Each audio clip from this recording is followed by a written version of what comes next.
Nama, Siliwangi, bukan sekadar nama pribadi, melainkan gelar kebesaran yang menyimpan nilai simbolik tinggi dalam kebudayaan Sunda. Menurut sebagian peneliti dan tradisi lisan masyarakat Jawa Barat, nama ini berasal dari istilah Silihwangi, yang secara harfiah berarti pengganti wangi, atau penerus yang harum namanya. Nama ini diyakini sebagai bentuk penghormatan kepada raja sebelumnya, yaitu Prabu Wangi, yang dianggap sebagai sosok bijaksana dan agung. Maka ketika seseorang digelari Silihwangi, itu menunjukkan bahwa ia tidak hanya melanjutkan tahta, tapi juga martabat dan aura spiritual dari leluhur yang diagungkan. Gelar ini menjadi semacam warisan mistis, bukan hanya politik, yang membentuk aura kewibawaan luar biasa pada tokoh yang menyandangnya. Namun, sebagian peneliti modern melihat penggunaan gelar ini sebagai bagian dari konstruksi narasi kerajaan Sunda untuk mengukuhkan legitimasi kekuasaan dan identitas budaya. Dalam beberapa naskah kuno seperti Babat Pajajaran dan Carita Parahyangan, nama Siliwangi digunakan dalam konteks yang kadang tumpang tindih antara tokoh sejarah dan mitos. Hal ini menimbulkan pertanyaan, apakah Prabu Siliwangi adalah satu tokoh historis atau representasi kolektif dari beberapa raja Sunda? Nama yang melekat kuat dalam legenda rakyat ini pun sering dikaitkan dengan kesaktian, kemampuan supranatural, dan hubungan dengan dunia gaib, menjadikannya lebih dari sekadar nama raja, tapi simbol besar dari peradaban Sunda itu sendiri. Kerajaan Pajajaran, yang berpusat di wilayah Pakuan, sekarang sekitar Bogor, dikenal sebagai kerajaan besar yang menjadi pusat peradaban Sunda pada abad ke-15 hingga awal abad ke-16. Di sanalah nama Prabu Siliwangi mencuat sebagai raja yang membawa kerajaan menuju puncak kejayaan. Namun, jejak awal kemunculan tokoh ini dalam sejarah tidak selalu jelas. Beberapa sumber menyebutkan bahwa Prabu Siliwangi adalah putra dari Prabu Anggalarang atau Prabu Dewa Niskala, sedangkan naskah lain menghubungkannya dengan Prabu Wastu Kancana. Perbedaan ini menimbulkan spekulasi bahwa sosok Prabu Siliwangi mungkin merupakan hasil penggabungan beberapa figur historis yang disatukan menjadi satu tokoh legendaris. Meskipun ada banyak versi silsilah, yang pasti adalah bahwa tokoh ini berhasil menyatukan kekuatan-kekuatan kerajaan kecil di Tatar Sunda dan mengonsolidasikan kekuasaannya di bawah Panji Pajajaran. Prabu Siliwangi dikenal sebagai pemimpin yang cerdas, spiritual, dan memiliki visi besar terhadap budaya dan pertahanan kerajaan. Ia memperluas wilayah kekuasaan hingga ke daerah-daerah yang kini masuk wilayah Banten dan Cirebon. Sayangnya, tidak banyak prasasti resmi atau peninggalan tertulis yang mengabadikan secara rinci masa mudanya, karena sebagian besar catatan datang dari naskah babat dan cerita rakyat. Hal inilah yang membuat awal kemunculan Prabu Siliwangi di panggung sejarah tetap menjadi teka-teki besar, membuka ruang bagi berbagai spekulasi dan narasi spiritual. Dalam berbagai tradisi lisan dan naskah kuno seperti Wawacan Siliwangi dan Serat Kanda, masa kecil Prabu Siliwangi dilukiskan bukan sekadar sebagai kisah tumbuh kembang seorang calon raja, melainkan sebagai proses pembentukan jiwa kesatria yang diliputi oleh ajaran spiritual tinggi. Sejak usia belia, ia dikisahkan telah diasuh oleh tokoh-tokoh bijak seperti Resi dan Pertapa Sakti yang hidup di hutan-hutan terpencil dan gunung-gunung suci di tanah Sunda. Salah satu guru yang sering disebut dalam cerita rakyat adalah Resi Guru Gantangan, seorang Pertapa Sakti yang konon mampu berkomunikasi dengan makhluk halus dan menguasai ilmu kasepuhan, ilmu tua Sunda. Di bawah bimbingan para resi ini, Prabu Siliwangi muda diajarkan ilmu bela diri, taktik perang, filsafat Sunda wiwitan, dan pemahaman tentang keseimbangan alam semesta yang menjadi fondasi penting dalam kepemimpinannya kelak. Lebih dari sekadar pelatihan jasmani, ajaran yang diterima Siliwangi sejak kecil banyak berfokus pada spiritualitas dan pengendalian diri. Ia tidak hanya dilatih untuk menjadi raja yang kuat secara militer, tetapi juga bijak dalam mengambil keputusan dan berani menanggung konsekuensi dari kekuasaan. Pendidikan semacam ini memperkuat citra Siliwangi sebagai sosok yang menyatukan unsur duniawi dan gaib, dunia manusia dan para leluhur. Beberapa versi cerita bahkan menyebutkan bahwa ia pernah menjalani ritual tapabrata selama bertahun-tahun di tempat keramat seperti Gunung Gede dan Gunung Salak. Dari proses inilah lahir sosok pemimpin yang dihormati tidak hanya karena darah birunya, tetapi karena pancaran wibawa spiritual yang diakini berasal dari kedekatannya dengan alam dan para leluhur gaib. Di bawah kepemimpinan Prabu Siliwangi, kerajaan Pajajaran mencapai masa keemasan yang ditandai dengan stabilitas politik, kemajuan ekonomi, dan berkembangnya budaya Sunda. Siliwangi dikenal sebagai raja yang tidak hanya mengandalkan kekuatan militer, tetapi juga kecerdasan diplomatik dan pengaruh spiritual. Ia mampu menjalin hubungan damai dengan kerajaan-kerajaan tetangga seperti Galuh dan Talaga, serta memperkuat persekutuan dengan kerajaan-kerajaan di luar tanah Sunda, termasuk sisa-sisa pengaruh Majapahit yang saat itu mulai melemah. Diplomasi cerdas ini memungkinkan Pajajaran memperluas pengaruh tanpa banyak konflik terbuka, sekaligus melindungi jalur perdagangan yang menghubungkan wilayah pesisir utara Jawa Barat hingga ke pedalaman. Selain itu, Prabu Siliwangi juga mendorong pertumbuhan budaya dan hukum adat. Ia diyakini menjadi pelindung utama ajaran Sunda Wiwitan, serta mendukung berkembangnya sistem tata hukum kerajaan yang berbasis pada kearifan lokal dan nilai-nilai spiritual. Pajajaran di masanya disebut sebagai pusat keadilan dan keseimbangan, dengan pemimpin-pemimpin daerah tunduk pada prinsip silih asih, silih asah, silih asuh. Rakyat hidup dalam keteraturan, dan kehidupan agraris serta perdagangan berjalan lancar. Banyak sumber menyebut bahwa pada masa inilah Pakuan menjadi kota besar yang makmur, dengan jalan-jalan batu, irigasi rapi, dan pusat-pusat ritual yang ramai. Keberhasilan ini bukan hanya hasil strategi pemerintahan, tapi juga aura karismatik sang raja yang diyakini mendapat restu dari para leluhur dan kekuatan alam. Salah satu simbol paling ikonik yang selalu dikaitkan dengan Prabu Siliwangi adalah macan putih, sosok harimau besar berwarna putih yang kerap muncul dalam cerita rakyat Sunda sebagai penjaga, pelindung, bahkan manifestasi sang raja itu sendiri.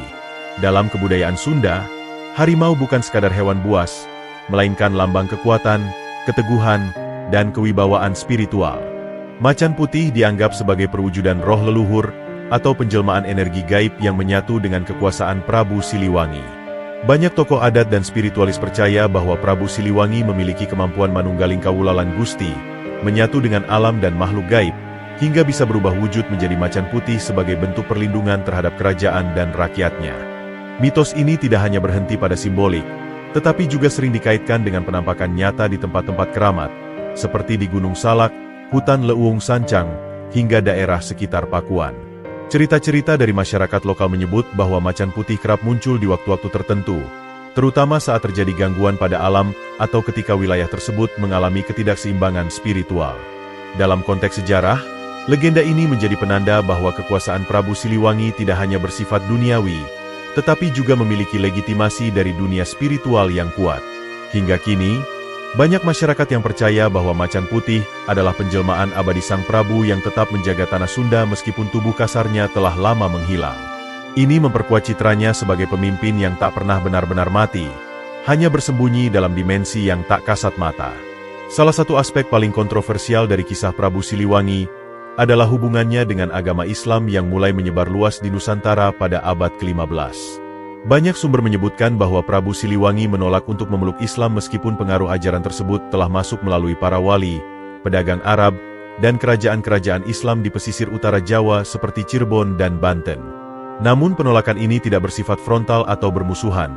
Siliwangi lebih memilih mempertahankan ajaran Sunda Wiwitan yang sudah menjadi napas spiritual dan identitas budaya rakyat Pajajaran. Ia diyakini melihat Islam bukan sebagai ancaman, tetapi sebagai ajaran yang belum tentu cocok bagi semua golongan rakyatnya pada waktu itu. Sikap ini dianggap sebagai bentuk kehati-hatian dan perlindungan terhadap sistem nilai yang telah diwariskan turun-temurun oleh leluhur Sunda. Namun, beberapa versi naskah dan tradisi lokal menafsirkan sikap tersebut sebagai penghindaran yang diplomatis, bukan penolakan mutlak. Prabu Siliwangi disebut sebagai raja yang sangat bijak dan tidak ingin memaksakan keyakinan apapun, baik lama maupun baru, kepada rakyatnya. Ia bahkan dikabarkan menjalin hubungan baik dengan beberapa tokoh penyebar Islam, termasuk Sunan Gunung Jati, dan memperbolehkan penyebaran Islam di wilayah pesisir yang lebih heterogen secara budaya. Tetapi, ia tetap mempertahankan wilayah pusat kerajaan di Pakuan sebagai benteng spiritual dari ajaran leluhur. Bagi sebagian masyarakat Sunda, sikap Siliwangi ini merupakan wujud dari kearifan lokal dalam menyikapi perubahan besar, mempertahankan jati diri tanpa melawan kemajuan zaman. Dalam hal ini, Siliwangi bukan hanya seorang raja, tapi penjaga kosmologi budaya Sunda yang mulai digerus oleh pengaruh baru. Dalam berbagai cerita tradisional dan naskah Babat, terdapat kisah menarik tentang pertemuan antara Prabu Siliwangi dan Sunan Gunung Jati, salah satu wali Songo yang berperan penting dalam penyebaran Islam di wilayah Cirebon dan sekitarnya. Pertemuan ini diyakini terjadi dalam suasana tegang namun syarat penghormatan spiritual. Sunan Gunung Jati datang sebagai utusan dakwah, membawa pesan damai dan ajaran Islam, sementara Prabu Siliwangi berdiri sebagai penjaga nilai-nilai Sunda Wiwitan dan tatanan kerajaan Pajajaran. Meski berbeda keyakinan, Keduanya konon menjalin dialog panjang yang tidak bersifat debat atau permusuhan, melainkan lebih sebagai percakapan antara dua tokoh besar yang saling menyadari kekuatan masing-masing. Dari pertemuan tersebut, lahirlah apa yang disebut oleh sebagian kalangan sebagai perjanjian rahasia, yaitu kesepakatan tak tertulis bahwa penyebaran Islam di wilayah pesisir Cirebon boleh dilakukan secara damai tanpa campur tangan Pajajaran, selama pusat kerajaan tidak dipaksa untuk memeluk agama baru. Sebagai bentuk penghormatan, Prabu Siliwangi disebut menarik pasukannya dari pesisir dan mundur ke pedalaman serta wilayah-wilayah sakral seperti Gunung Salak dan Leuweung Sancang.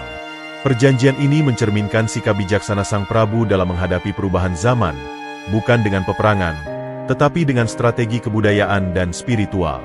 Hingga kini, banyak tokoh adat dan keturunan Keraton Cirebon yang menganggap peristiwa ini sebagai titik awal hubungan spiritual antara ajaran Islam dan warisan Sunda, yang hingga kini masih menyisakan jejak harmoni dan batas tak terlihat di antara keduanya. Salah satu aspek paling misterius dalam legenda Prabu Siliwangi adalah keberadaan benteng gaib kerajaan Pajajaran, yang konon tidak hancur tetapi menghilang ke dimensi lain. Cerita rakyat di berbagai wilayah Sunda menyebutkan bahwa ketika Islam mulai menyebar dan pengaruhnya kian kuat di wilayah pesisir, Prabu Siliwangi dan para pengikut setianya tidak mati atau dikalahkan, melainkan memilih untuk ngahiang, menghilang secara fisik dan spiritual dari dunia manusia. Mereka diyakini masuk ke dimensi gaib yang hanya bisa diakses oleh mereka yang memiliki tingkat spiritual tinggi. Tempat-tempat seperti Leuweung Sancang, Gunung Salak, dan Gunung Gede Pangrango dipercaya sebagai pintu gerbang ke dunia gaib tersebut, yang sampai hari ini masih dianggap keramat dan tabu untuk dilanggar sembarangan. Benteng gaib ini digambarkan sebagai wilayah tak kasat mata yang masih mempertahankan struktur kerajaan Pajajaran seperti sedia kala, dengan istana, prajurit, dan pertapa yang tetap hidup dalam kesetiaan spiritual kepada Prabu Siliwangi. Beberapa tokoh spiritual bahkan mengklaim pernah melihat atau berinteraksi dengan kerajaan tak tampak tersebut melalui mimpi, meditasi, atau ngalalana, perjalanan spiritual. Banyak pula kisah para pendaki gunung atau pelaku tapa brata yang mengaku tersesat di hutan, lalu menyaksikan bangunan megah yang tidak tercatat dalam peta.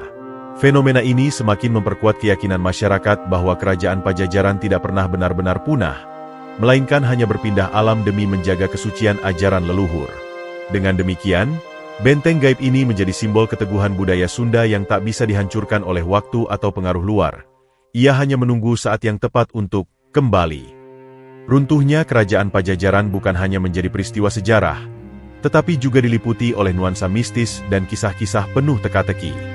Dalam beberapa versi Babat, disebutkan bahwa keruntuhan Pajajaran terjadi bukan semata karena kekalahan militer, melainkan karena kutukan leluhur yang telah lama diramalkan. Kutukan ini diyakini muncul sebagai akibat dari pengkhianatan, perpecahan internal, serta semakin jauhnya kehidupan masyarakat dari nilai-nilai spiritual Sunda wiwitan. Prabu Siliwangi, yang menyadari hal ini, konon telah menerima isyarat dari alam gaib bahwa masanya memimpin dunia nyata sudah berakhir. Ia pun tidak memilih melawan secara fisik, melainkan menghilang bersama para pengikut setianya ke dalam dunia kasat mata, proses yang disebut ngahiang dalam tradisi Sunda. Kutukan tersebut diyakini berdampak pada wilayah bekas kekuasaan Pajajaran. Hingga kini, banyak daerah yang dianggap bekas istana atau pusat kerajaan tua dikaitkan dengan aura misterius dan kejadian aneh, seperti suara gamelan yang terdengar di malam hari, penampakan harimau putih, atau orang yang tersesat dan hilang secara misterius di hutan keramat. Lebih jauh, kutukan ini disebut membuat keturunan kerajaan Pajajaran menyebar tanpa identitas, hidup terpecah di berbagai penjuru tanpa mampu membangkitkan kembali kejayaan leluhur mereka. Inilah mengapa tidak pernah ada Raja Sunda yang muncul kembali secara resmi setelah keruntuhan Pajajaran. Sebagian masyarakat percaya bahwa kutukan tersebut hanya bisa dicabut jika generasi penerus mampu menyatukan kembali nilai-nilai leluhur, menjaga keseimbangan alam, dan hidup dalam keharmonisan spiritual seperti di masa Prabu Siliwangi. Meskipun kerajaan Pajajaran telah lama runtuh dan Prabu Siliwangi dikenal telah menghilang secara gaib, banyak kalangan di tanah Sunda yang meyakini bahwa darah keturunan Siliwangi masih mengalir hingga kini. Namun, berbeda dengan terah kerajaan lain yang tercatat secara resmi dalam silsilah atau nasab, keturunan Siliwangi justru menyebar diam-diam, tersembunyi di tengah masyarakat biasa. Beberapa tokoh adat, ahli spiritual, hingga sesepuh desa di daerah Jawa Barat, terutama di sekitar Bogor, Sukabumi, Garut, dan Cianjur, mengaku sebagai pewaris garis darah Prabu Siliwangi, baik secara biologis maupun spiritual. Mereka tidak hidup sebagai bangsawan, tetapi sebagai penjaga nilai-nilai Sunda sejati, dengan pemahaman dalam tentang ajaran-ajaran kasepuhan, seperti silih asih, silih asah, silih asuh. Keberadaan mereka seringkali tidak dipublikasikan karena dianggap bagian dari jalan sunyi, tidak mencolok, tetapi kuat dalam pengaruh budaya dan spiritual. Beberapa di antaranya mewarisi kemampuan supranatural, seperti ilmu kebatinan, pengobatan tradisional, atau kepekaan terhadap energi gaib. Masyarakat sekitar biasanya menghormati mereka, meskipun tidak ada pengakuan formal dari negara atau institusi manapun. Bahkan dalam kegiatan adat atau ritual besar, mereka sering menjadi tokoh sentral yang dipercaya mampu membuka komunikasi dengan leluhur, termasuk Prabu Siliwangi sendiri. Fenomena ini menegaskan bahwa meski Istana Pajajaran telah lenyap dari peta sejarah, warisan darah dan roh Siliwangi tetap hidup dalam denyut kehidupan rakyat Sunda, mengakar kuat dalam budaya, nilai, dan keyakinan yang diwariskan lintas generasi. Legenda Prabu Siliwangi tidak pernah lepas dari cerita mengenai artefak-artefak keramat dan jimat pusaka yang konon dimilikinya. Di antara benda paling terkenal adalah kujang pusaka, senjata khas Sunda yang diakini bukan hanya alat tempur, tetapi juga simbol kekuasaan spiritual dan kedekatan dengan alam. Kujang milik Siliwangi dikatakan terbuat dari bahan logam langka yang dicampur dengan unsur gaib, serta hanya bisa digunakan oleh orang yang telah menyatu dengan kekuatan spiritual tanah Sunda. Selain kujang, disebut pula adanya mahkota emas bertatahkan batu mustika, kalung dengan liontin berbentuk macan, hingga kitab rahasia berisi ajaran kasepuhan Sunda yang ditulis tangan oleh Sang Prabu sendiri. Namun, keberadaan artefak-artefak ini hingga kini masih menjadi misteri besar. Tidak ada satupun yang secara resmi disimpan di museum atau diakui sebagai warisan kerajaan Pajajaran secara legal. Masyarakat percaya bahwa artefak tersebut disembunyikan secara gaib, atau dijaga oleh makhluk halus di tempat-tempat keramat seperti Leuung Sancang, Gunung Gede, atau hutan larangan Cisuwu. Beberapa tokoh spiritual mengklaim pernah melihat artefak ini dalam penglihatan gaib atau mimpi setelah melakukan tapa brata. Bahkan ada yang mengatakan bahwa artefak-artefak tersebut hanya akan menampakkan diri kepada keturunan sah Prabu Siliwangi ketika tanah Sunda benar-benar membutuhkan kebangkitannya. Keyakinan ini memperkuat mitos bahwa pusaka bukan sekadar benda, tetapi penjaga takdir sejarah yang menyimpan kekuatan untuk membangkitkan kembali kejayaan yang hilang jika waktunya tiba. Di balik wibawa dan kesaktian Prabu Siliwangi, tersimpan pula kisah cinta terlarang yang menjadi bagian dari legenda hidupnya. Dikisahkan bahwa Sang Prabu pernah jatuh cinta kepada seorang perempuan dari kalangan rakyat biasa, bukan bangsawan, bukan pula putri kerajaan. Perempuan ini disebut-sebut sebagai gadis desa yang memiliki kecantikan alami dan hati yang lembut, serta memiliki hubungan spiritual kuat dengan alam. Cinta itu tumbuh dalam kesunyian, jauh dari gemerlap istana, dan bertentangan dengan norma kerajaan yang melarang raja menikah dengan rakyat jelata. Beberapa versi menyebut nama sang perempuan sebagai Nyi Subang Larang, meskipun nama ini juga muncul dalam kisah penyebaran Islam di tanah Sunda, sehingga banyak interpretasi berkembang. Hubungan mereka tidak direstui oleh para penasehat kerajaan, karena dianggap mencoreng martabat dinasti. Namun, cinta itu begitu dalam hingga menghasilkan keturunan yang kelak menjadi tokoh penting dalam sejarah. Dalam salah satu versi cerita, dari hubungan inilah lahir Raden Walang Sungsang, tokoh yang kelak menjadi cikal bakal Kesultanan Cirebon. Jika benar demikian, maka garis darah Prabu Siliwangi ikut mengalir dalam sejarah kerajaan Islam di Jawa Barat, memperlihatkan bahwa hubungan yang dianggap terlarang justru menjadi jembatan antara dua era, Pajajaran yang spiritual dan Islam yang progresif. Kisah ini menunjukkan sisi manusiawi dari seorang Raja Agung, bahwa di balik kekuatan dan kesaktian, ia juga seorang pria yang tunduk pada rasa cinta, meski harus melawan takdir bangsawan dan restu istana. Sebagai raja besar yang disegani, Prabu Siliwangi tidak berjalan sendiri. Ia dikelilingi oleh para panglima dan prajurit sakti yang tidak hanya ahli dalam strategi perang, tetapi juga memiliki kekuatan spiritual yang luar biasa. Nama-nama seperti Eyang Jaya Perkasa, Raden Surya Kencana, dan Ki Jonggrang Kalapitung kerap disebut dalam cerita rakyat sebagai tokoh-tokoh kepercayaan Sang Prabu yang mampu berperang tanpa senjata, berlari secepat kilat, atau bahkan menghilang di tengah pertempuran. Mereka dipercaya bukan hanya sebagai manusia biasa, melainkan tokoh pilihan yang telah menjalani latihan keras secara fisik dan batin, hingga mencapai kesaktian tingkat tinggi. Dalam tradisi Kasepuhan Sunda, para panglima ini disebut sebagai Satria Titisan, yaitu sosok yang telah menyatu dengan kekuatan leluhur dan diberi tugas khusus menjaga tatanan dunia. Peran mereka dalam mempertahankan kerajaan Pajajaran sangat penting, terutama di masa ketika ancaman dari luar semakin kuat, baik dari ekspansi kerajaan tetangga maupun pengaruh Islam di pesisir. Para panglima ini seringkali dikirim untuk menyelesaikan konflik tanpa menimbulkan perang terbuka, menggunakan kekuatan spiritual untuk melumpuhkan musuh atau melindungi wilayah dari pengaruh luar. Bahkan setelah runtuhnya Pajajaran, banyak kisah menyebut bahwa arwah para panglima ini tidak pernah benar-benar pergi, melainkan tetap menjaga tempat-tempat keramat dan muncul dalam rupa gaib saat dibutuhkan. Hingga kini, beberapa tokoh adat dan spiritual mengklaim pernah bertemu atau dibimbing secara gaib oleh salah satu dari mereka. Ini menegaskan bahwa kekuatan Prabu Siliwangi tidak hanya terletak pada dirinya semata, tetapi juga pada lingkaran kesetiaan dan kekuatan luar biasa yang mengelilinginya, sebuah pasukan kasat mata yang masih menjaga tanah leluhur sampai hari ini. Sebelum Prabu Siliwangi, Ngahiang, atau menghilang secara gaib bersama para pengikutnya, diakini ia menyampaikan sebuah ramalan besar yang hingga kini masih sering diperbincangkan oleh para juru kunci, sesepuh adat, dan tokoh spiritual di tanah Sunda.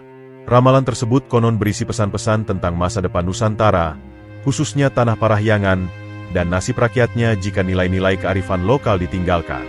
Dalam salah satu versi yang dikenal luas di kalangan kasepuhan, Prabu Siliwangi berkata, "Lamun leungit lemah, leungit cai, leungit kahadean, tangtu leungit manusia Sunda. Jika hilang tanah, hilang air, hilang kebaikan, maka hilanglah manusia Sunda." Ini bukan sekadar nasihat, tetapi peringatan mendalam tentang pentingnya menjaga harmoni antara manusia, alam, dan spiritualitas. Lebih dari itu, ramalan Siliwangi juga menyebut bahwa akan datang suatu masa ketika dunia mengalami kekacauan besar, kerusakan moral, bencana alam, dan perpecahan sosial.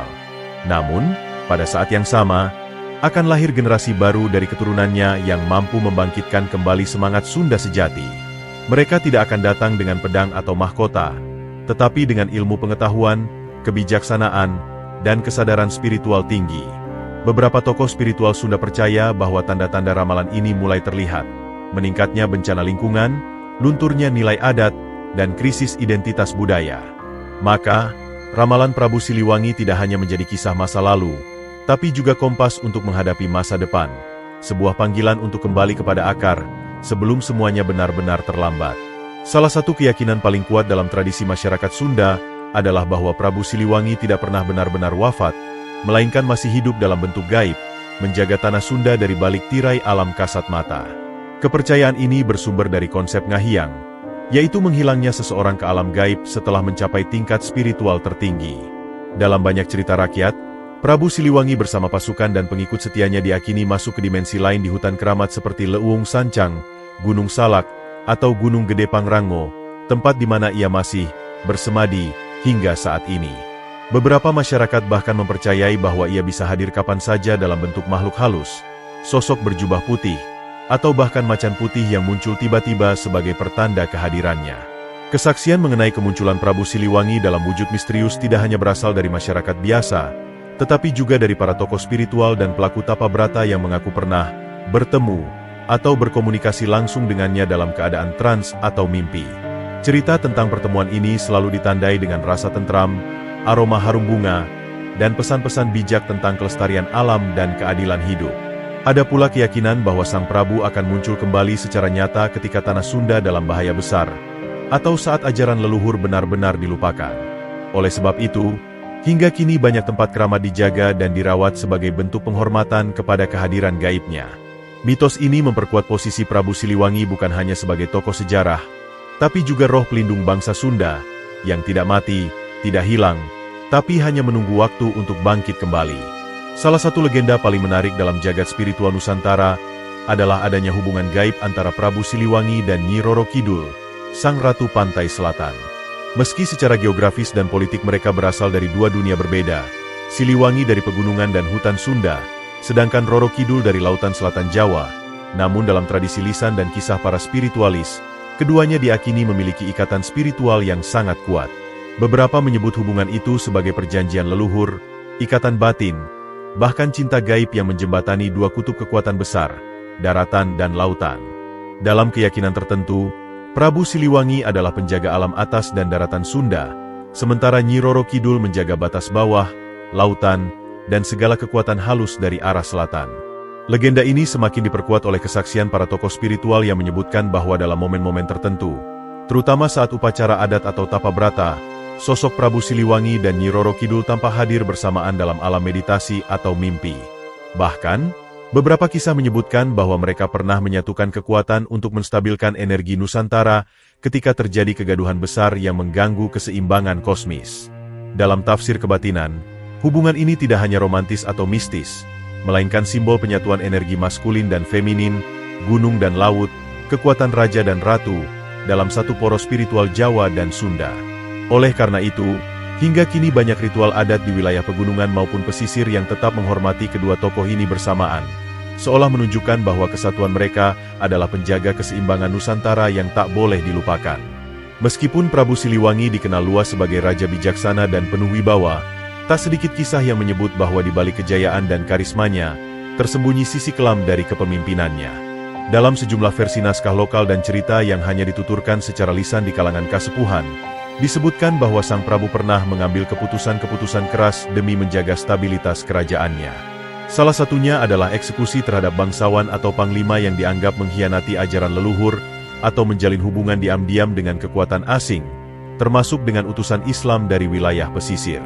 Dalam situasi genting tersebut, Siliwangi disebut pernah mengeluarkan titah untuk menumpas pemberontakan secara diam-diam, yang membuat beberapa keluarga bangsawan tercerai-berai dan menghilang tanpa jejak dari sejarah resmi Pajajaran. Selain itu, ada pula cerita yang menyebutkan bahwa Prabu Siliwangi sangat ketat dalam menjaga kemurnian ajaran Sunda wiwitan dan struktur kekuasaan kerajaan. Ia diyakini tidak segan menggunakan kekuatan gaib untuk menekan pihak-pihak yang menentang, termasuk dukun-dukun muda atau pemuka spiritual baru yang dianggap menyimpang dari ajaran kasepuhan.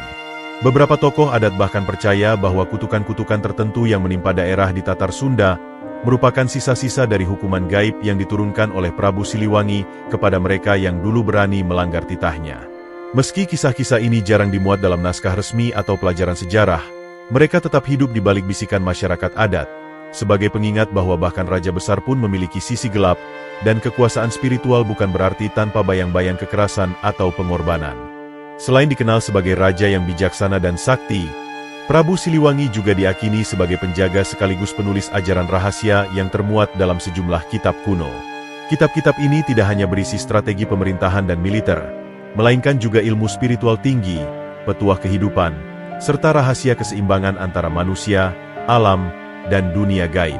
Dalam kepercayaan masyarakat kasepuhan, terdapat legenda bahwa Prabu Siliwangi menulis atau mewariskan Kitab Pusaka Pajajaran, yang menyimpan ajaran Sunda wiwitan murni, ilmu tentang asal-usul alam semesta, hubungan antara makhluk hidup, serta tata cara hidup dalam harmoni sejati. Kitab ini diyakini tidak terbuat dari kertas biasa, melainkan dari bahan khusus yang hanya bisa dibaca oleh mereka yang telah membuka mata batinnya. Namun keberadaan kitab-kitab tersebut tetap menjadi misteri besar. Tidak ada bukti fisik yang benar-benar bisa dipastikan sebagai peninggalan tulis asli Prabu Siliwangi. Beberapa tokoh spiritual mengklaim bahwa kitab itu telah disimpan di alam gaib, dijaga oleh makhluk halus atau oleh para pertapa suci di gunung-gunung keramat seperti Gunung Gede, Gunung Cikuray, atau bahkan di jantung Leuung Sancang. Ada pula yang percaya bahwa kitab itu tidak akan muncul kecuali saat peradaban Sunda berada di ambang kehancuran, sebagai senjata terakhir untuk membangkitkan kesadaran leluhur. Sampai hari ini, banyak praktisi spiritual dan budayawan Sunda yang terus mencari isyarat keberadaan kitab tersebut melalui laku tapa, tirakat, dan meditasi. Sebab, dalam pandangan mereka, kitab-kitab rahasia Prabu Siliwangi bukan sekadar teks kuno, melainkan warisan suci yang menyimpan kunci kebangkitan spiritual Nusantara. Selama masa penjajahan Belanda, figur Prabu Siliwangi tidak hanya hidup dalam cerita rakyat dan naskah-naskah kuno, tetapi juga mulai dimanfaatkan dalam propaganda kolonial. Pemerintah Hindia Belanda, dalam upaya mengendalikan masyarakat Sunda, berusaha mereduksi sosok Siliwangi menjadi sekadar tokoh legenda atau mitos yang tak relevan dengan zaman modern. Mereka menggambarkan Prabu Siliwangi sebagai raja masa lalu yang agung namun telah menghilang, sehingga tidak layak dijadikan simbol perlawanan atau kebangkitan. Upaya ini dilakukan dengan cara membatasi pembelajaran sejarah lokal, menyingkirkan simbol-simbol kerajaan Sunda, serta menanamkan ide bahwa kejayaan Sunda hanyalah masa silam yang tak bisa diulang. Dengan demikian, semangat spiritual dan identitas budaya Sunda pelan-pelan dikaburkan demi melanggengkan kekuasaan kolonial. Namun, Keadaan berubah ketika Indonesia mulai memasuki era pergerakan nasional. Figur Prabu Siliwangi justru dihidupkan kembali sebagai simbol perlawanan, kekuatan, dan identitas etnis Sunda dalam konteks kebangsaan. Salah satu bentuk paling nyata adalah saat TNI membentuk Divisi Siliwangi pada tahun 1946, yang diberi nama langsung dari sang raja legendaris. Divisi ini menjadi kebanggaan masyarakat Jawa Barat dan merepresentasikan semangat keberanian, kesetiaan, dan pengabdian pada tanah air, nilai-nilai yang diakini merupakan warisan dari Sang Prabu. Dalam banyak pidato dan dokumen militer era revolusi, nama Siliwangi digunakan sebagai peneguh moral dan pengingat bahwa bangsa Indonesia, khususnya rakyat Sunda, memiliki sejarah panjang tentang kejayaan dan kemandirian. Dengan demikian, Prabu Siliwangi bukan lagi sekadar tokoh legenda, tetapi diangkat menjadi ikon nasional yang menyatukan masa lalu, semangat perjuangan, dan harapan masa depan. Warisan terbesar Prabu Siliwangi tidak hanya terletak pada kejayaan kerajaan Pajajaran atau kekuatannya sebagai raja yang sakti, tetapi juga pada jejak nilai-nilai spiritual dan budaya yang tertanam kuat dalam kehidupan masyarakat Sunda hingga hari ini. Ajaran-ajaran yang ia wariskan melalui pepatah, simbol, hingga laku hidup kasepuhan, seperti silih asih, silih asah, silih asuh, masih menjadi bagian penting dalam kearifan lokal. Nilai ini mengajarkan manusia untuk hidup harmonis, saling mencintai, saling belajar, dan saling melindungi dalam masyarakat. Bahkan, dalam dunia modern yang kian rasional dan materialistik, ajaran-ajaran tersebut terus dijadikan landasan dalam pendidikan adat, pertemuan budaya, hingga pemulihan ekosistem dan keseimbangan spiritual alam. Di sisi lain, warisan Prabu Siliwangi juga hidup dalam bentuk spiritualitas rakyat, baik dalam kepercayaan akan makhluk gaib penjaga tanah Sunda, maupun dalam tradisi ritual dan ziarah ke tempat-tempat keramat yang diakini masih dijaga oleh energi Sang Prabu. Tidak sedikit orang yang mencari petunjuk hidup, keselamatan, atau penyembuhan dengan berziarah ke Leuung Sancang, Gunung Salak, dan tempat-tempat lain yang dianggap sebagai titik keberadaan gaib Sang Raja. Bahkan di era digital, banyak tokoh muda Sunda yang kembali menggali filosofi hidup Prabu Siliwangi sebagai inspirasi dalam membangun identitas budaya yang kuat namun terbuka. Ini menunjukkan bahwa sosok Siliwangi bukan sekadar peninggalan sejarah yang membeku, melainkan sumber hidup nilai-nilai luhur yang terus berdenyut dalam nadi masyarakat Sunda, sebuah warisan yang tidak terikat waktu, tapi melekat dalam kesadaran kolektif hingga generasi masa depan.